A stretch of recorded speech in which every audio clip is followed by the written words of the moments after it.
Eh bien, je voudrais vous parler de Laure Adler. Vous avez sûrement lu des livres d'elle, écouté des émissions de radio, vu des émissions de télévision, découvert avec elle d'autres créateurs. Eh bien, la collection Bouquins vient d'avoir la très bonne idée de réunir en un volume de plus de 1000 pages la plupart de ses livres, mais aussi des transcriptions d'entretiens radiophoniques. L'édition est faite et présentée par Nicolas Idier, qui est à la fois diplomate et écrivain. Je vais vous lire le début de son introduction, qui s'appelle « Laure Adler, passeuse de lumière ».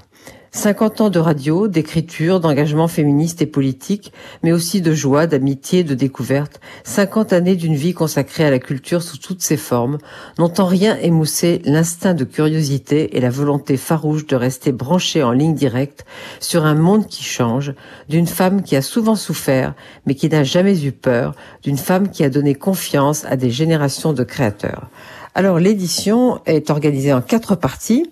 Première partie, c'est l'engagement d'une vie qui réunit à la fois les ouvrages historiques de Laure Adler et puis tout son travail sur le féminisme. Et là, vous retrouverez aussi les parcours de femmes que Laure Adler a explorés, dont par exemple Marguerite Duras, Hannah Arendt, Charlotte Perriand, Françoise Héritier. La deuxième partie s'appelle Les allées du pouvoir. En effet, Laure Adler a été notamment conseillère culture du président François Mitterrand, ce qui l'a conduite à réfléchir sur la question à la fois des femmes en politique et puis aussi avec sa formation d'historienne, du rapport entre la politique et l'histoire. La troisième partie s'appelle Les brûlures de la vie.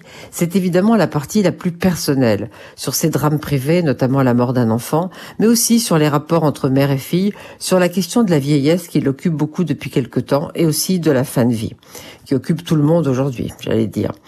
Et enfin, la quatrième partie s'appelle l'atelier de création. Ça parle de théâtre, de livres, de la radio et aussi de la mode. Là, ce sont souvent des transcriptions de ces entretiens radiophoniques.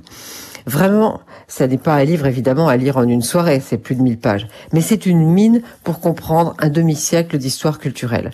Donc ça s'appelle Laure Adler, Retenir la vie, l'itinéraire d'une femme engagée, et c'est dans la collection Bouquins. Donc évidemment, c'est un peu cher, mais pas du tout cher pour tout ce que ça renferme. Et voilà, je vous souhaite une bonne lecture.